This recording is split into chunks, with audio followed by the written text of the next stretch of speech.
साधु।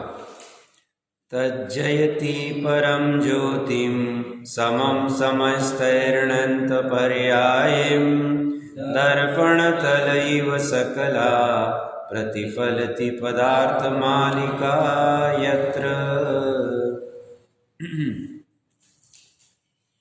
पुरुषार्थ सिद्धि उपाय जी ग्रंथ विराजमान है।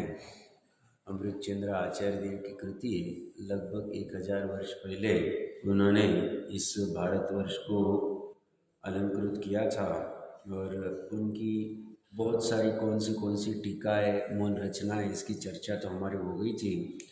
हमने टोडर मंजी साहब ने जो मंगलाचरण किया है उसकी चर्चा करने के उपरांत ये जो मंगलाचरण किया है अमृतचंद्र आचार्य देव ने उस पर चर्चा कर रहे थे। अमृतचंद्र आचार्य देव उस सर्वोत्कृष्ट चेतना को जिसका प्रकाश जयवंत वर्तो उसको मंगलाचरण में भावना कर रहे। वो कैसा है चेतना का प्रकाश, शुद्ध चेतना का? तो बोलते हैं अतीत, अनागत और वर्तमान इन तीनों कालों के समस्त पर्याय को, समस्त द्रव्य समूहों को प्रकाशित करता है।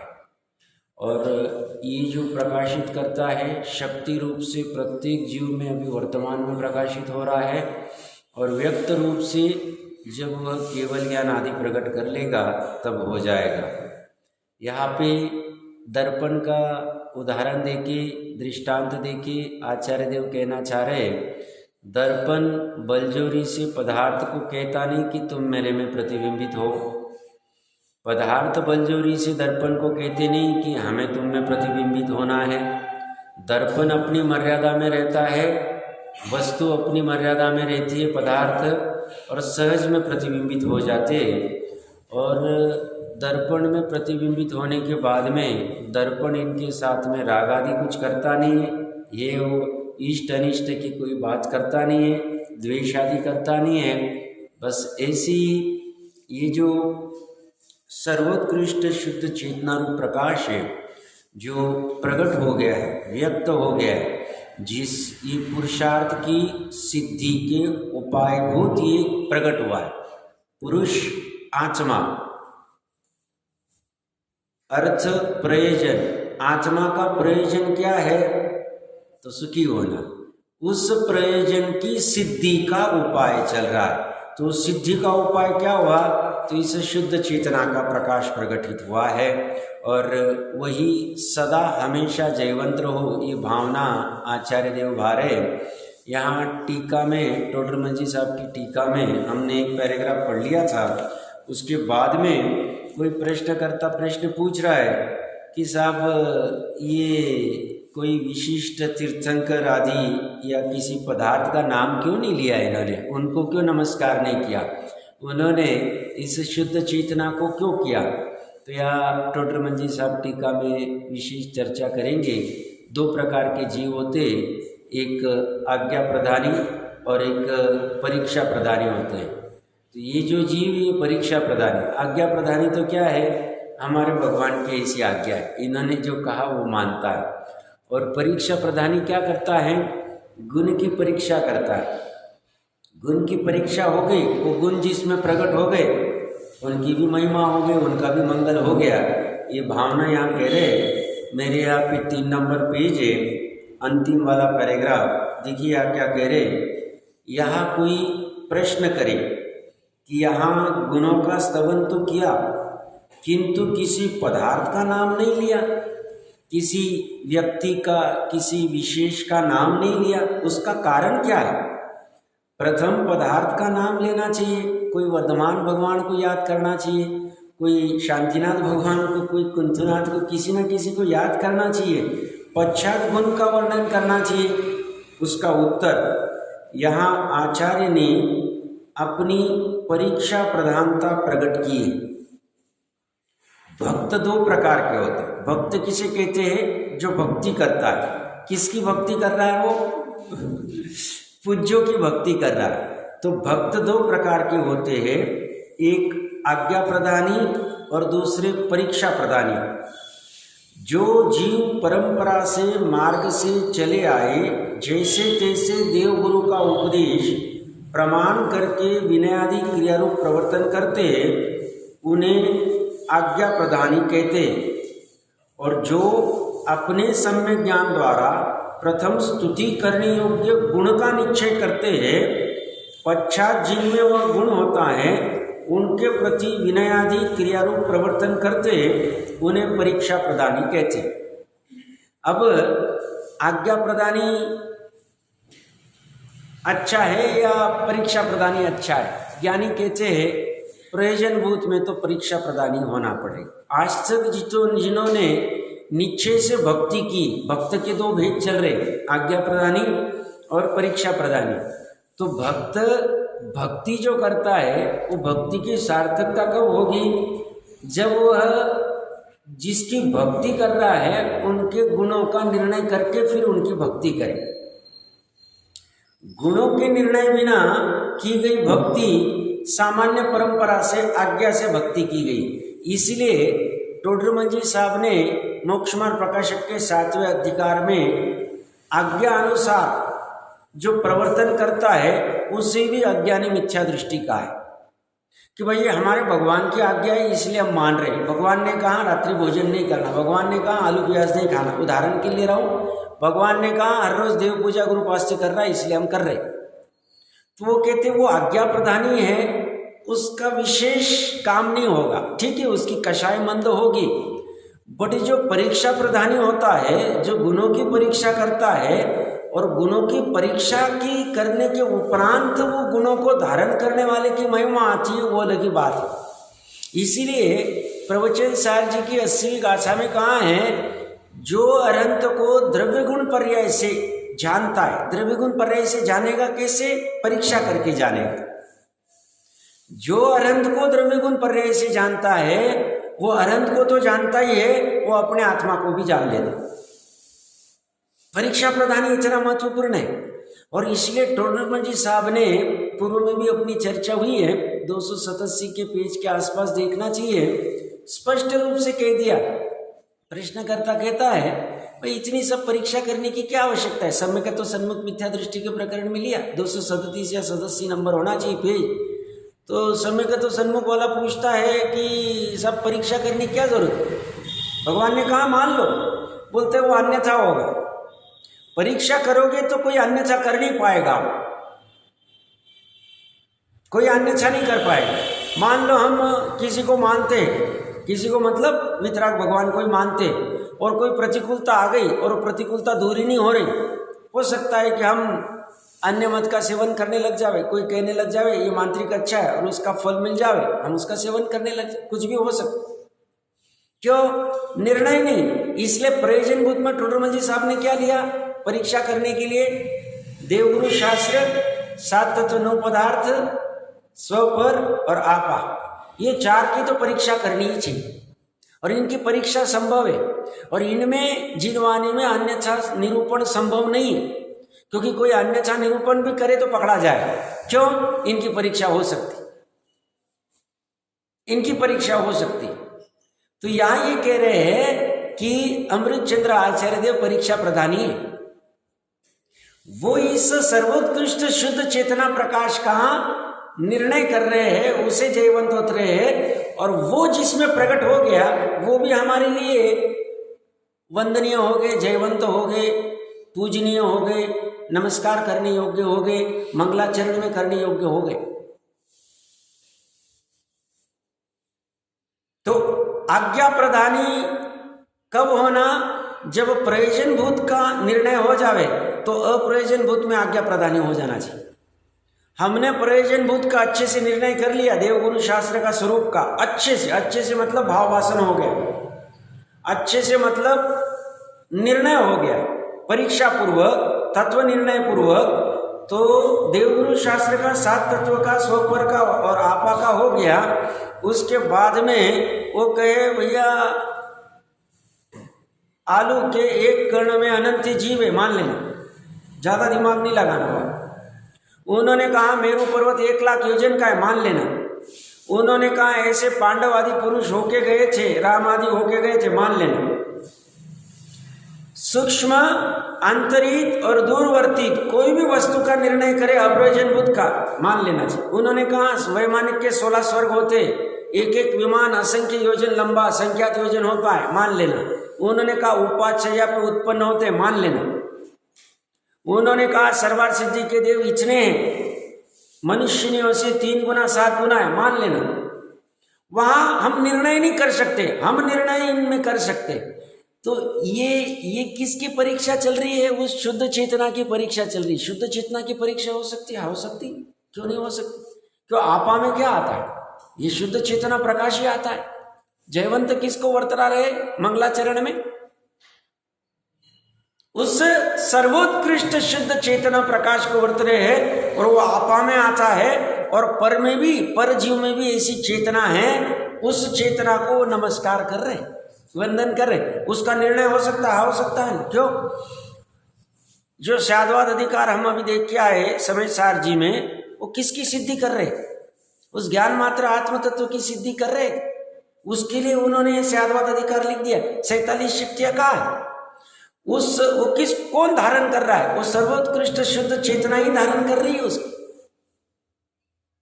और कोई धारण नहीं कर रहा है।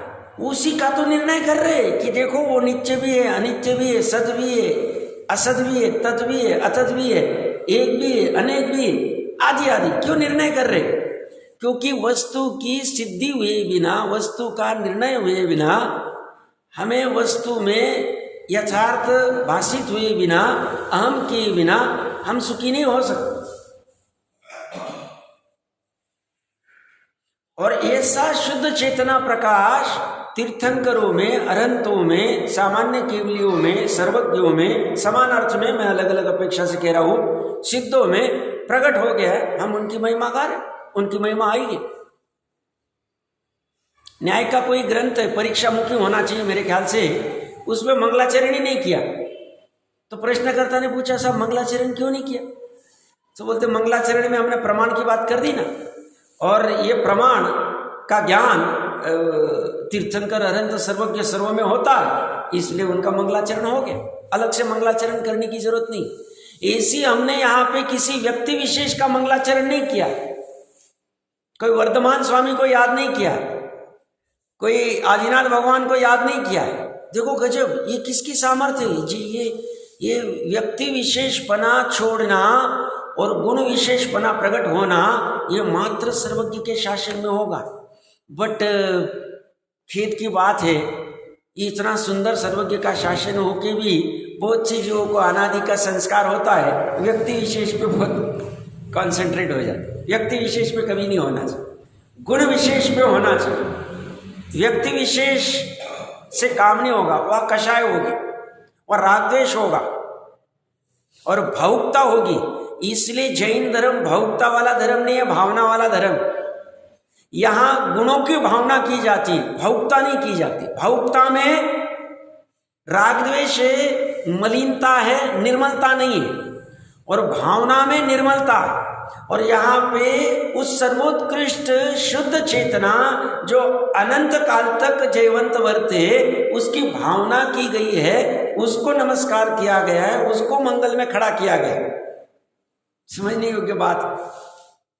तो हमें परीक्षा प्रदानी होना चाहिए। ऐसा नहीं कि हम जैन कुल में आ गए। स्वामी जी अगर परीक्षा प्रदानी नहीं होते थे तो निर्णय नहीं ले पाते, वो उसी में संतुष्ट हो जाते। 10,000 है हमारे मानने वाले, हमें समय साथ पढ़ने देते हैं, या हमें जैसा है हमको इतना नमस्कार करते, उसी में रहते थे। और वो परीक्षा प्रदानी हुए तभी उन्होंने निर्णय किया कि नहीं, ये जो सही है उसको ग्रहण करना चाहिए। ऐसी कोई जैन कुल में उत्पन्न हुए, और अगर परीक्षा नहीं करे काम नहीं हो। ठीक है, मंद कषाय के भावों से, दानव्रत चिंतप के भावों से, 6 आवश्यक पालने के भावों से, 8 मूलगुण पालने के भावों से, रात्रि भोजन आदि आलू प्याज न खाने के भावों से देवगति मिल जाएगी। उसमें कोई बहुत बड़ी बात नहीं, तो सामान्य। क्यों? साधिक 2000 सागर में 1300 सागर तो मिलती ही देवगति, वो तो किसी को भी मिल जाए, वो तो अन्यमति को भी मिल जाती। विशेष काम कब होगा कि ये जिनेंद्र के शासन में वो जो शुद्ध चेतना जिसको जयवंत वर्तने कह रहे हैं, इसी शुद्ध चेतना के प्रकाश का प्रगटीकरण करके अनंतों ने सिद्ध अवस्था प्रकट की। इसी का आलम्बन लेके मोक्ष मार्ग प्रारंभ हुआ है। इस शुद्ध चेतना का, सर्वोत्कृष्ट शुद्ध चेतना का आलम्बन लेके मोक्ष मार्ग प्रकट हुआ है। और इसी का एक मुहूर्त तक दिगंबर मुनिपणा अंगीकार करके एक मुहूर्त तक आलम्बन लेके केवल ज्ञान प्राप्त हो गया, सर्वज्ञता प्राप्त होगी। तो ये कोई अद्वितीय वस्तु है, ये कोई सामान्य वस्तु नहीं है। कौन? जिसको जयवंत वर्तने कह रहे, सर्वोत्कृष्ट शुद्ध चेतना का प्रकाश कह रहे। और उस प्रकाश में अतीत, अनागत, वर्तमान काल के समस्त पदार्थ समूह के समस्त पर्याय झलकती, सहज में झलक जाती। और शुद्ध चेतना की बात है, उसका निर्णय करना चाहिए। और ये वही कह रहे, पहली चोट में उन्होंने गजब काम कर दिया। आगे दूसरे कलश में तो, दूसरे दो छंद में तो और विशेष काम करेंगे। उन्होंने आगम को नमस्कार नहीं किया है। आगम जिस अनेकांतमय है, जो शादवादमय, उसको नमस्कार किया। सब जिनवानी को क्यों नहीं किया? नव देवता में तो जिनवानी रखी ना, अमृत चंद्र देव, अमृत चंद्र देव। फिर से देखिए क्या करे, यहां कोई प्रश्न करे, क्या गुण का स्तवन तो किया, किंतु किसी पदार्थ का नाम नहीं लिया। उसका कारण क्या है? प्रथम पदार्थ का नाम लेना चाहिए, पश्चात गुण का वर्णन करना चाहिए। उसका उत्तर है, या आचार्य ने अपनी परीक्षा प्रधानता प्रकट की, स्वयं की भी परीक्षा प्रधानता प्रकट की है। और आचार्य हमारे लिए मार्गदर्शक है, नेता है। मोक्ष मार्ग से नेतारम, मोक्ष मार्ग के नेता है। वो कहते हैं ना स्वयं, ये मैं खड़ा मोक्ष मार्ग का प्रणेता अमृत चंद्र देव। तो वो अमृत चंद्र देव कह रहे, मैं भी परीक्षा प्रदानी हूं, तुम भी परीक्षा प्रदानी हो जाओ। उन्होंने अपनी परीक्षा प्रधानता प्रकट की है। भक्त दो प्रकार के होते, एक आज्ञा प्रदानी और दूसरे परीक्षा प्रदानी। जो जीव परंपरा मार्ग से चले आए, परंपरा से, हमारे पिताजी, हमारे दादाजी, हमारे परदादाजी ये करते थे, हम वो कर रहे। क्यों कर रहे पूछो मत। हमारे पिताजी और दादाजी 10 लक्षण मनाते थे, हम बना देते। श्रुत पंचमी मनाते हम भी, दिवाली मनाते महावीर भगवान का निर्वाण। हमारे पुरखों ने लड्डू चढ़ाए, हम भी चढ़ा देंगे। आज्ञा प्रदान, हम दिमाग नहीं लगाए ज्यादा, करना चाहिए नहीं करना चाहिए, क्या करना चाहिए, क्या अपेक्षा है, क्या योग्य है, क्या, वो नहीं दिमाग लगाए। हमारी परंपरा से चलते आए, वो होते आज्ञा प्रदान। यह आज्ञा प्रदानी नहीं, अमृत चंद्र देव परीक्षा प्रदानी। तो क्या कह रहे वो, एक आज्ञा प्रदानी, दूसरे परीक्षा प्रदानी। जो जीव परंपरा से मार्ग चले आए, परंपरा से चले आए, जैसे तैसे देव गुरु का उपदेश प्रमाण करके, जैसे तैसे मतलब जितना जमे उतना, जैसे तैसे करके देव गुरु ने जो कहा उतना आज्ञा उपदेश प्रमाण करके विनय आदि क्रिया रूप प्रवर्तन करते। हमारे इन्होंने कहा है हम ऐसा करेंगे, हम दिमाग नहीं लगाए। मैंने कभी उदाहरण दिया था ना, एक कोई श्वेतांबर भाई थे, तो वो पर्टिकुलर कोई चीज ग्रहण करते थे। तो मैंने बोला ये तो श्वेतांबरों के आगमों में भी इसको अभक्ष कहा है। बोलते आगम में हो गया अभक्ष, हमारे गुरु ने कहा है, वो खाते हैं हम भी खाएंगे। हमने बोला ऐसे कैसे? गुरु आगम से चलते, तो तुम्हारे गुरु तुम्हारे आगमों को फॉलो करनी चाहिए। अब वो आगम को फॉलो नहीं कर रहे, वो गुरु ग्रहण कर रहे हैं, तो तुमने तो आगम को ऊर्ध्व रखना चाहिए ना। और आगम भगवान से आए, तुम तो कहते हो गंधर के, कुछ बोलने पर बाद में जो हुआ उनका हुआ। हमारा प्रकरण कहां से चल रहा है? आज्ञा प्रदानी होना कि परीक्षा प्रदानी होना? तो ये क्या करते, जैसे तैसे करते, विनय आदि, बस उनके प्रति हमारा विनय, हम फॉलो करेंगे। उन्होंने जो कह दिया वो काली अक्षर भैंस बराबर, जो भी कुछ कहते बस उन्होंने कह दिया फाइनल हो। हम अपना दिमाग नहीं लगाए, यथार्थ निर्णय नहीं करेंगे, भावुकता कर लेंगे। तो कहते ये क्या करता है, जैसे तैसे देव गुरु का उपदेश प्रमाण करके विनय आदि क्रियारूप प्रवर्तन करते हैं। फिर विनय आदि में और उसी को धर्म मान लेते, विनय आदि प्रवर्तन करने में। धर्म मार्ग में रखे, ऐसा कोई झुक के करे, ऐसा करे, तो बोलते कितने विनयवान है। अरे ये विनयवान नहीं भैया, ये तो बाहर शरीर की क्रिया है, अंदर का विनय अलग है। अंदर का विनय कब प्रकट होगा? विद्या विनय ने शोभते, आगम में भी विनय से ही ग्रहण होता है, बात बराबर है। वो ऐसे ये बाहर के झुकने से नहीं होगा, अंदर का विनय अलग है। तो ये तो क्या कर रहा है, ये विनय आदि क्रियारूप प्रवर्तन करते हैं, उन्हें आज्ञा प्रदानी कहते हैं। और जो अपने सम्यक ज्ञान द्वारा, ये महत्वपूर्ण है, अन्य के सम्यक ज्ञान द्वारा नहीं, अपने सम्यक ज्ञान द्वारा, किसी ने सिखाया हुआ नहीं, इसने स्वयं कसौटी पे कसा है, स्वयं कसौटी पे कस के अपने सम्यक ज्ञान द्वारा, सही समझ द्वारा, भावुकता द्वारा नहीं, प्रथम स्तुति करने योग्य गुण का निश्चय करते हैं। किसकी स्तुति कर रहा हूं? शुद्ध चेतना प्रकाश का, उसका पहले निर्णय तो करूं। अनंत की स्तुति कर रहा हूं, अनंत में ये शुद्ध चेतना प्रकाश है क्या नहीं, मैं निर्णय करूं, तब मेरी भक्ति विशेष होगी, तब मेरी भावना उछलेगी। तो इसने क्या किया, अपने सम्यक ज्ञान द्वारा प्रथम स्तुति करने योग्य गुण का निश्चय किया। कौन सा गुण? और शुद्ध ज्ञान चेतना वाला जो प्रकाश केवल ज्ञान गुण है, केवल ज्ञान पर्याय, गुण को पर्याय, पर्याय को गुण कहा तो चलेगा, अपेक्षा समझ लेना। तो उन्होंने अपने में निर्णय किया कि ऐसा हो सकता है, मेरे भगवान ने कहा, इसलिए सर्वज्ञ भगवान 3 लोक 3 काल का जानते हैं, ये मैं क्यों मानूं? मुझे भाषित होना चाहिए कि सही में 3 लोक 3 काल जानने में आ सकते, ज्ञान में ऐसी सामर्थ्य हो सकती, केवल ज्ञान की एक पर्याय में, एक समय की पर्याय में, बिना वस्तु के नजदीक गए और सहज में, और ऐसा अनंत काल तक हो सकता है, कैसे हो सकता? ये इसने सम्यक ज्ञान द्वारा प्रथम स्तुति करने योग्य गुण का निश्चय किया,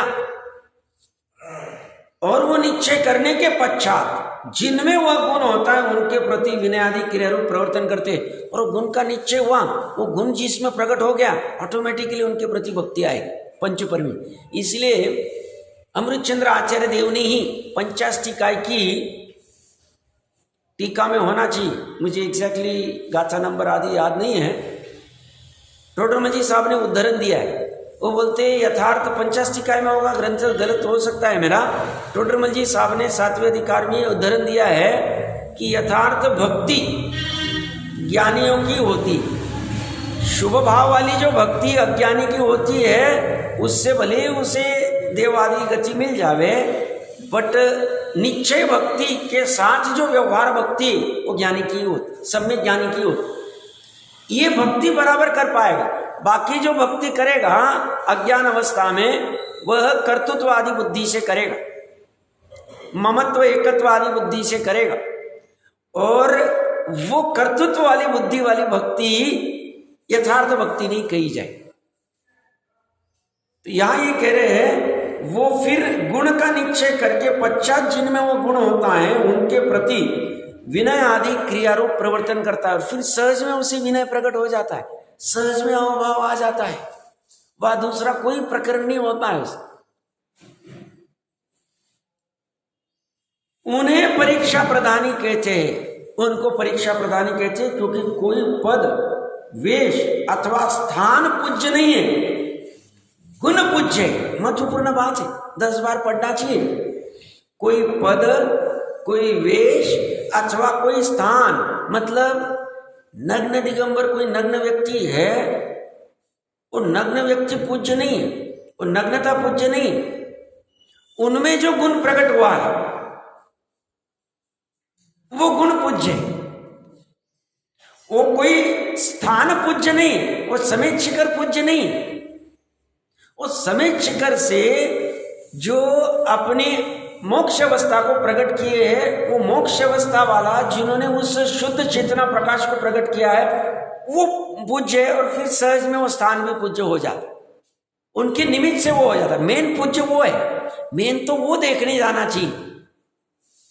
पंच कल्याणक में वो इंद्र पूज्य नहीं है जो सभा भराता है, वो पंच कल्याणक में वो जिनकी प्रतिष्ठा की जा रही वो पूज्य है, जिनकी स्थापना की जा रही वो पूज्य है, उन्होंने जो वो गुण प्रकट किया था वो पूज्य है, और उनको देखने हम चले जाते हैं कि उनको देखने के बहाने कहीं हम अंदर वाले चेतना को देख न ले, और देखना ही चाहिए, उसके लिए ही जाते, देख न ले नहीं, देखना ही मेन काम तो वही।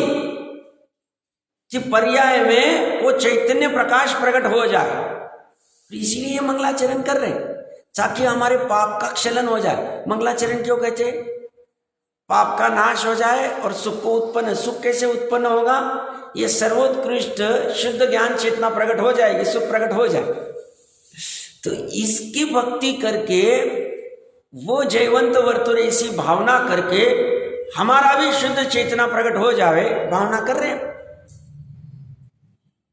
और मनुष्य को एकमात्र इस कार्य के लिए मिला, बाकी के कार्य होंगे हमारे, नहीं करेंगे ऐसे नहीं, भूमिका अनुसार सब काम करेंगे हम, जैसी हमारी भूमिका है, जैसा हमारा राग है। बट मेन प्रयोजन ये रहेगा कि हमें ये सर्वोत्कृष्ट शुद्ध चेतना का प्रकाश करना है। केवल ज्ञान में जब होगा वो देख लेंगे। अभी मोक्ष मार्ग वाला चेतना, स्वानुभव प्रत्यक्ष वाला प्रकाश प्रकट करना है, आत्मानुभूति वाला प्रकट करना है। और उसी के लिए ये भावना कर रहे हैं, क्योंकि कोई पद, कोई वेश अथवा स्थान या कोई व्यक्ति पूज्य नहीं है, गुण पूज्य है। इसलिए यहां शुद्ध चेतना प्रकाश रूप गुण स्तुति करने योग्य है, वो स्तुति करने योग्य है, ऐसा आचार्य ने निश्चय किया। जिसमें ऐसा गुण हो वह सहज ही स्तुति करने योग्य, वहां भक्ति करने योग्य, वहां पूज्य हो गया। कारण कि गुण द्रव्य आश्रित है, द्रव्याश्रया गुणा। गुण किसके आश्रित है? द्रव्य के आश्रय से होते। गुण द्रव्य से भिन्न नहीं होते, गुणों की अपनी कोई आइडेंटिटी नहीं। तो जब गुण हो गए तो गुण द्रव्य के आश्रय से, तो द्रव्य भी पूज्य हो गया, द्रव्य से भिन्न नहीं है। ऐसे विचार पूर्वक निश्चय करे तो ऐसा गुण प्रकट रूप से अनंत और सिद्ध में होता है। इस प्रकार अपने इष्ट देव का स्तवन किया। तो उन्होंने गुण की महिमा गाली, गुण अनंत सिद्ध में होते तो अनंत सिद्ध की भी महिमा हो गई, इष्ट देव की स्तवन हो गया। ऐसे पहले छंद में चर्चा होने के बाद में अब इष्ट आगम का स्तवन करते। कहते तो आगम है, बट स्यादवाद की स्तुति कर रहे हो, आगम की स्तुति नहीं कर रहे, स्यादवाद की स्तुति की। स्यादवाद में आगम लिखे गए तो आगम की भी स्तुति हो गई। हमने शुद्ध चेतना प्रकाश की स्तुति की, शुद्ध चेतना प्रकाश अनंत सिद्ध में उनकी भी स्तुति हो गई। दोनों साथ में चल गए, हमने एक तीर लगाया, दो निशाने लग गए हमारे। तो यहाँ पे ये दूसरे छंद का पाठ करते हैं।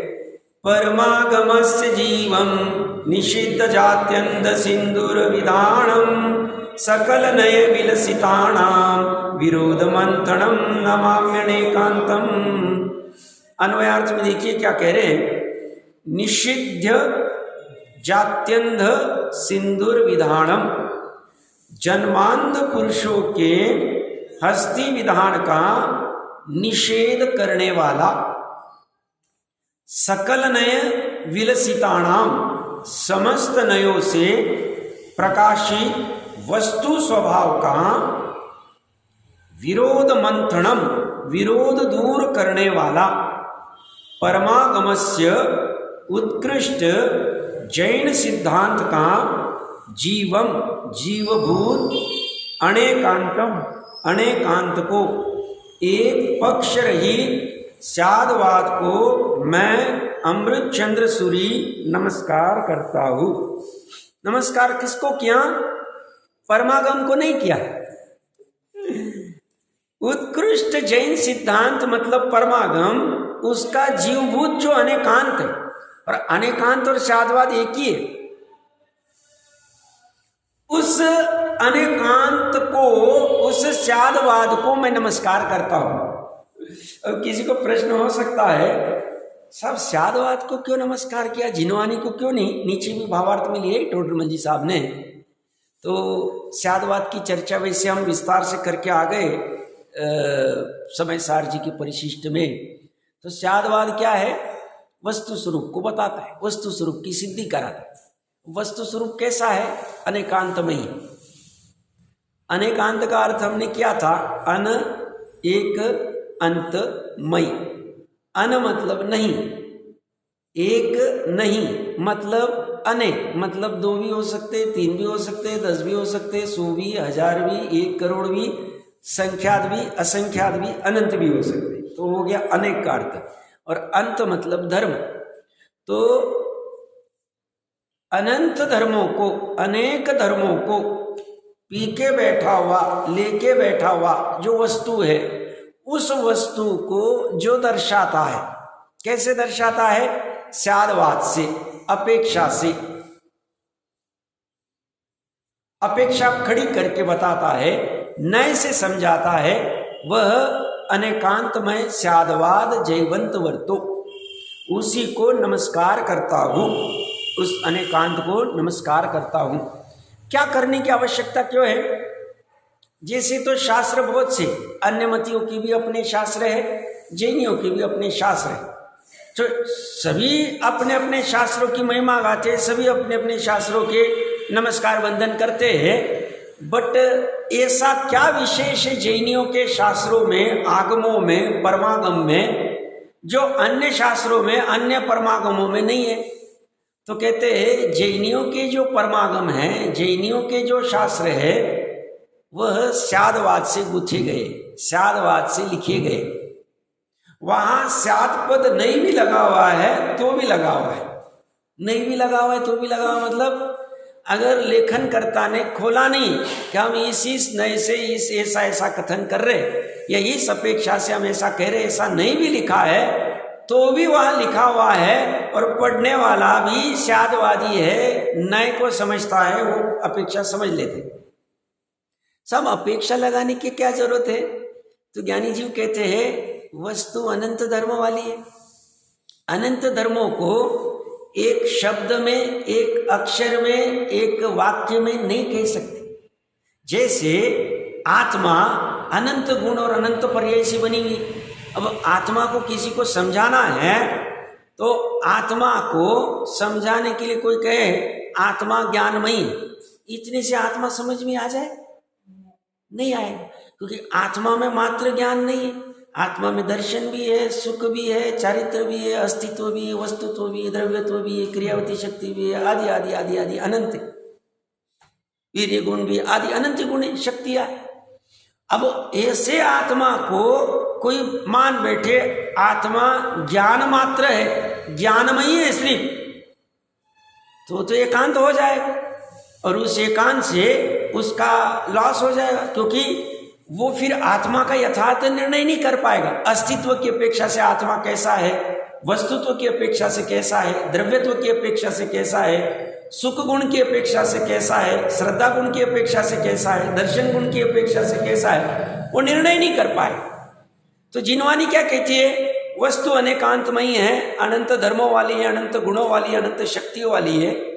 तो वस्तु को तो एक धर्म वाली, एक गुण वाली, एक शक्ति वाली कर नहीं सकते, वस्तु तो जैसी वैसी रहेगी। अब ये वस्तु जैसी वैसी रहे और वस्तु को निर्णय नहीं होवे तो भी अज्ञान बना रहेगा। वस्तु का निर्णय नहीं होगा तो अज्ञान बना रहेगा, और अज्ञान बना रहेगा तो सम्यक ज्ञान के अभाव में दुख बना रहेगा, क्योंकि अज्ञान है तो दुख है, ज्ञान है तो सुख है, ज्ञान और सुख अविनाभावी। और इस जीव को कुछ भी करके सुखी होना है, अनादिकाल से सुखी होने के लिए प्रयास कर रहा है। कुछ भी लौकिक में भी प्रयास कर रहा है तो सुखी होने के लिए कर रहा है, धन भी कमा रहा है तो सुखी होने के लिए कर रहा है, भोजन भी कर रहा है तो सुखी होने के लिए कर रहा है, दातुन भी कर रहा है तो सुखी होने के लिए कर रहा है, कुछ भी कर रहा है, सुख के अलावा और कोई प्रयोजन नहीं उसका। तो सुखी होने के लिए ज्ञानी होना चाहिए, ज्ञान यथार्थ ज्ञान होना चाहिए। यथार्थ ज्ञान किसका होना चाहिए? वस्तु का होना चाहिए। वस्तु अनेकांतमयी है, अनेकांतमयी अनंत धर्म वाली वस्तु को एक अक्षर में, एक शब्द में, एक वाक्य में कह नहीं सकते। तो फिर क्या है? तो बोलते उसको अंश अंश से बताओ। अंश अंश मतलब उस वस्तु में बहुत सारे अंश है, गुण के अंश है, पर्याय के अंश है, उसमें से ज्ञान गुण के अंश की अपेक्षा से बताओ, दर्शन गुण की अपेक्षा से बताओ, विशेष गुणों की अपेक्षा से बताओ, सामान्य गुणों की अपेक्षा से बताओ, आदि आदि आदि आदि। तो ये उसको बताओ तो वो बता के वो उसके ज्ञान में निर्णय करेगा कि ज्ञान अपेक्षा से वस्तु कैसी है, दर्शन अपेक्षा से कैसी है, चरित्र अपेक्षा से कैसी है, पर्याय अपेक्षा से कैसी है, उत्पन्न ध्वंसी आदि। गुण अपेक्षा से कैसी ध्रुव है, शुद्धता कैसी है, पूर्णता कैसी है, ऐसा उसका निर्णय करने के लिए अंश अंश से कथन करो। तो अंश अंश से जो कथन किया जाता है वो नहीं, वो स्यादवाद। तो स्यादवाद जिनेंद्र के शासन की रीढ़ की हड्डी, जैसे शरीर में रीढ़ की हड्डी नहीं होवे तो खड़ा नहीं हो पाए, इसी रीढ़ की हड्डी ये किसके आधार पर खड़ी है? स्यादवाद के। तो इसीलिए कहते हैं जो वस्तु तत्व की सिद्धि करने में मुख्य है ऐसा स्यादवाद हमें नमस्कार करने योग्य है। और वो स्यादवाद में जिनवानी गुंची गई तो जिनवानी भी नमस्कार करने योग्य हो गई, हमें वंदन करने योग्य हो, वो तो है ही। नव देवता में तो हमने खड़ी कर दी। स्यादवाद बड़ा अस्खलित शासन है। स्यादवाद मतलब वो तो रहेगा ही, अनादिकाल से स्यादवाद से ही चल रहा है। महाविदेश क्षेत्र में एक समय के लिए भी उसका खंडन नहीं हुआ है, खत्म नहीं हुआ है, अनादिकाल से अविरत रूप से चल रहा है। ये स्यादवाद से ही हम अपने आत्म वस्तु का निर्णय कर पाएंगे। इसीलिए तो परिशिष्ट को स्यादवाद अधिकार नाम दे दिया, वस्तु तत्व की सिद्धि। और वस्तु की सिद्धि हुए बिना सुखी होंगे नहीं, ये बात भी नक्की। वस्तु की सिद्धि हुए बिना सुखी नहीं हो सकते। तो अन्वयार्थ में यहाँ पे एक अच्छा उदाहरण दिया है, विशेष खोला भी है टीका में। जन्मांध पुरुषों की चर्चा की, सबको उदाहरण पता ही है। अनेकांत के संदर्भ में कोई नगर में 5-6 जन्म से अंध थे। जन्म से अंध क्यों लिए? तो पहले दिखता था और फिर अंधे होंगे तो फिर वो तो अलग बात होगी। जन्म से अंधे कभी हाथी देखा ही नहीं उन्होंने। अब वो हाथी का निर्णय करना है तो सबको पता ही है, कोई पैर को हाथ लगाता है, कोई पूंछ को, कोई उसके सूंड को, कोई उसके पेट को, कोई उसके कान आदि को। और उस अनुसार वो कल्पना करता है, कान को हाथ लगा के सूप के जैसा है, पैर को हाथ लगा के खंबे के जैसा है, पेट को हाथ लगा के वॉल के जैसा है, जैसा भी कोई कल्पना करता है वो करता है। और जो जन्मांध नहीं है, जो हाथी को भली भांति समझता है, वो कहता है भैया तुम लोग जो है एक अपेक्षा से सही हो, खंबे आदि की अपेक्षा से, बट ये पूरा हाथी नहीं, ये तो उसका एक अंश है। तुम्हें पूरा हाथी समझना है तो इन सब अंशों को जोड़ो तो तुम्हारा पूरा हाथी बन जाए। बस ऐसी है, एकांती एक अंश को ही पूर्ण वस्तु मान बैठता है, अनेकांती एक अंश को एक अंश ही मानता है। और इसीलिए उसको कभी भी परेशानी नहीं होती। कोई कहता वस्तु ऐसी है वैसी। अभी परमात्मा प्रकाश जी में चर्चा चल रही थी, 50 से 55वें दोहे, 6 दोहे लगाए। अन्यमति कहता है वस्तु आत्मा सर्वथा सर्वगत सर्वव्यापक। फिर एकांती कहता है, अन्यमति कहता है वस्तु सर्वथा जड़, आत्मा सर्वथा जड़, आत्मा सर्वथा शून्य और आत्मा देह प्रमाण। जैनी चारों को प्रूव कर देता है। वो कहते हैं केवल ज्ञान की अपेक्षा से सर्वव्यापक है, विकार आदि के अभाव की अपेक्षा से शून्य है, इंद्रिय आदि का आलंबन छोड़ दिए इस अपेक्षा से जड़ है, और सिद्ध अवस्था में किंचित न्यून अंतिम देह प्रमाण रहता है इसलिए देह प्रमाण है। ऐसे सभी अपेक्षाओं को उसने खोल दिया। अन्यमति ये नहीं कर पाता है, एकांती ये नहीं कर पाता है, क्योंकि उसे अपेक्षा लगाना नहीं आता। हमने समय सारणी में बहुत बार चर्चा की। कभी तो कहते ये राम के पुत्र है लव कुश, कभी तो कहते हैं सीता के पुत्र है, कभी तो कहते हैं दोनों के, कभी तो कहते किसी के नहीं, सब माने क्या? भैया जहां से अपेक्षा लगाओ वहां से देखो। आप राम की अपेक्षा से देखोगे तो ये लव कुश राम के पुत्र, क्योंकि निमित्त रूप में वो उपस्थित था। गर्भधारणा आदि सीता ने की थी, तो उपादान की अपेक्षा से देखोगे तो सीता के पुत्र है। और दोनों के मिल के निमित्त उपादान की अपेक्षा से देखोगे तो दोनों के पुत्र है। और त्रिकाली स्वभाव की अपेक्षा से देखोगे तो ना वो राम के पुत्र है ना सीता के पुत्र है। अपेक्षा चारों विवक्षाओं के कथन समय सार के एक ही ग्रंथ में आ गए। बस प्रकरण क्या चल रहा है उस अनुसार ऊर्ध्व और मुख्य किया जाए। इतनी चर्चा क्यों चल रही है? स्यादवाद बिना जिनवानी में प्रवेश नहीं हो सकता है। स्यादवाद में हम अन्य अंश का विरोध नहीं करते, नाश नहीं करते। हम कहते उनको हमने गौण कर दिया, हमने खत्म नहीं किया, हमने अभी इस अंश को मुख्य किया है, बाकी अंश को हमने गौण कर दिया। हमने एक आंख खोली है, दूसरी आंख को हमने फोड़ा नहीं, फोड़ने की जरूरत नहीं, हमने दूसरी आंख को बस बंद कर दिया। जब जरूरत पड़ेगी वो आंख खोल देंगे हम जब जरूरत पड़े दोनों आंखें खुली रखेंगे, जब जरूरत पड़े हम दाहिनी आंख खुली रखेंगे, जब जरूरत पड़ेगी तो बाई आंख खुली रखेंगे, हमारी मर्जी, हम कैसा देखना चाहते हैं वस्तु। अमृतचंद्र देव इसलिए उसको नमस्कार कर रहे हैं। हाँ जी, क्या क्या? हस्ती मतलब हाथी, हाथी, हाथी का विधान मतलब निश्चय करना।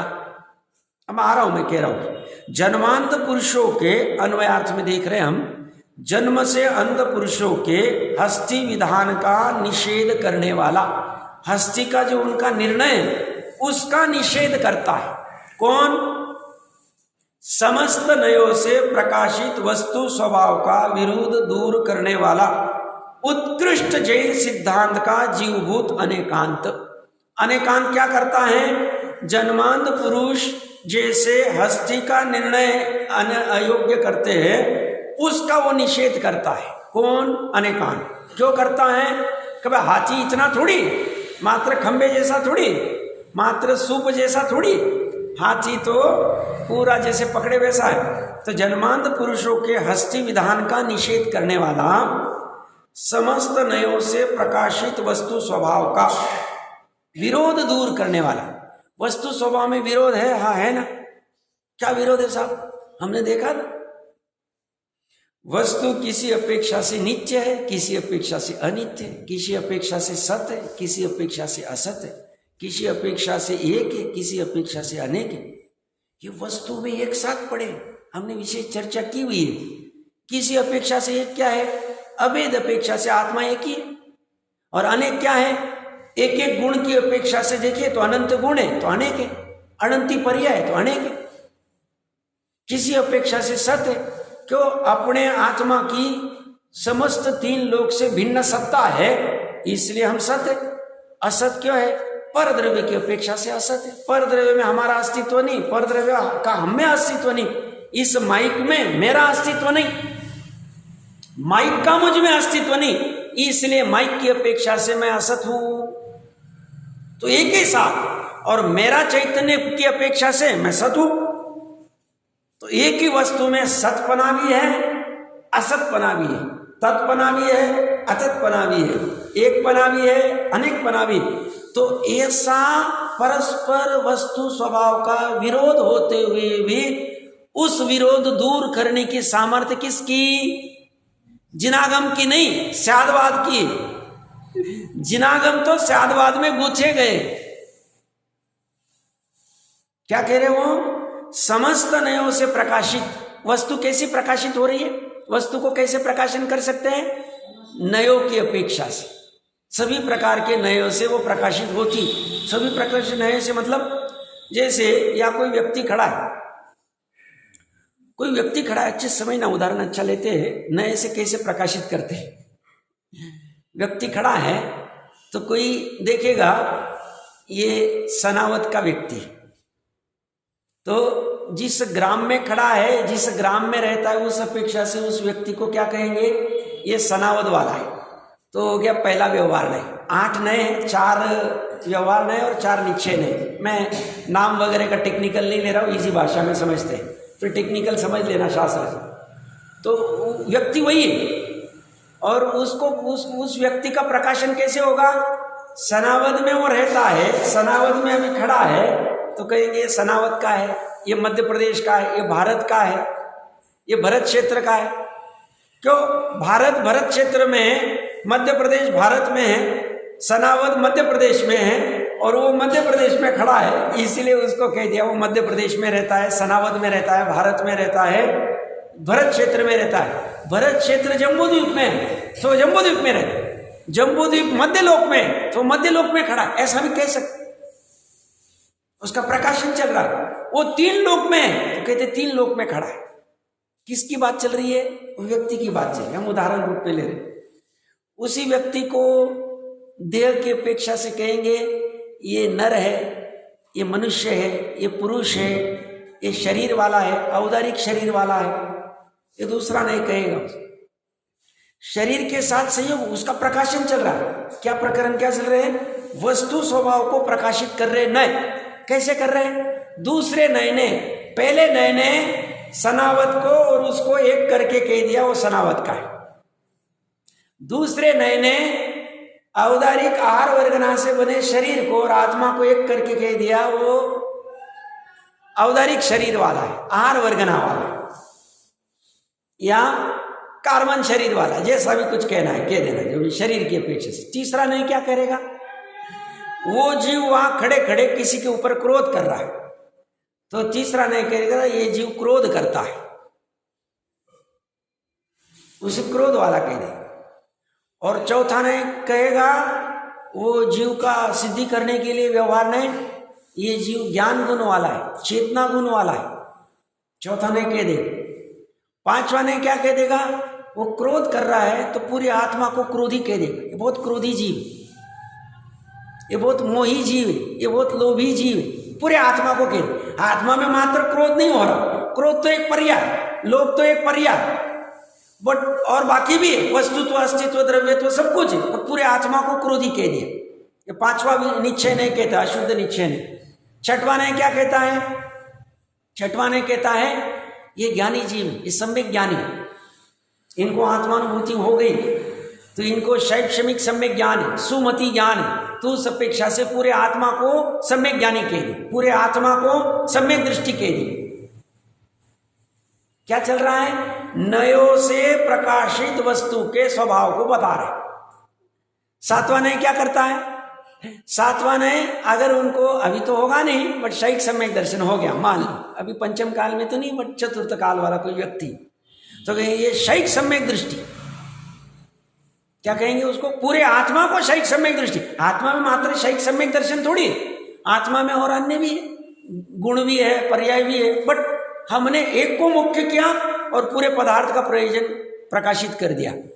और अब कौन सी नए से कौन सी दृष्टि? आठवां नए महत्वपूर्ण नहीं, ये प्रयोजन बुद्ध नहीं, वो अनंत गुणों के समरूप उस देह देवल में विराजित आत्मा को, परमात्मा को, शुद्धात्मा को, ज्ञायक भगवान को देख के, ध्रुव भगवान को देख के कहेगा ये जीव है, सत है, ये परम पारणिक भाव वाला है, चैतन्य प्रकाश है।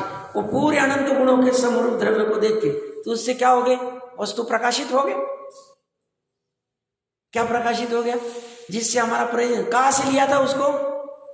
तीन लोक में रहता है, मध्य लोक में रहता है, जम्बूद्वीप में रहता है, भरत क्षेत्र में रहता है, आर्य क्षेत्र में रहता है, भारत देश में रहता है, मध्य प्रदेश में रहता है, सनावद में रहता है। कहां से कहां लेके आ गए उसको? नए ने क्या किया? प्रकाशित कर दी। और कहां लेके गए? आठवें नए के विषय वस्तु तरफ लेके गए उसको, समझना। तो ये क्या कह रहे हैं? समस्त नयों से प्रकाशित वस्तु स्वभाव का विरोध दूर करने वाला, उसमें विरोध रखता ही नहीं। कोई कहेगा साहब पहले नए से सही है, हाँ सही है, व्यवहार नए से सही ना, सनावद में रह रहा है, इस पूरे गांव को हमने व्यवहार लोक भाषा में सनावद नाम दे दिया है। इसका नाम बड़वा रहता तो बड़वा कहती थी, सनावद रहता तो सनावद कह दी। कल उठ के इसका नाम करके सनावद करके सोनगढ़ रख दे, सोनगढ़ कह दे, और क्या कहना है? क्या चाहिए आप? रख दिया, हम उपचार से कह दिया। तो उससे क्या प्रयोजन सिद्ध हुआ? तो व्यक्ति की जिसकी खोज करनी है वो आपको कहीं दूसरी जगह ढूंढने की जरूरत नहीं, सनावद में जाओ व्यक्ति मिल जाए। इतना इजी काम कर दिया व्यवहार ने वस्तु स्वभाव की खोज करने में। तो इसकी और विशेष चर्चा तो करेंगे, इतना सिर्फ 2 लाइन पढ़ लेता हूं, फिर देखते हैं। उस विरोध को दूर करने वाला उत्कृष्ट जैन सिद्धांत का जीवभूत अनेकांत को एक पक्ष रहित शादवाद को मैं अमृतचंद्र सूरी नमस्कार करता हूं। अमृतचंद्र सूरी नमस्कार कर रहे हैं, इसमें 1-2 बिंदु की चर्चा करके। शैक सम्यक दर्शन, शैक सम्यक ज्ञान आदि।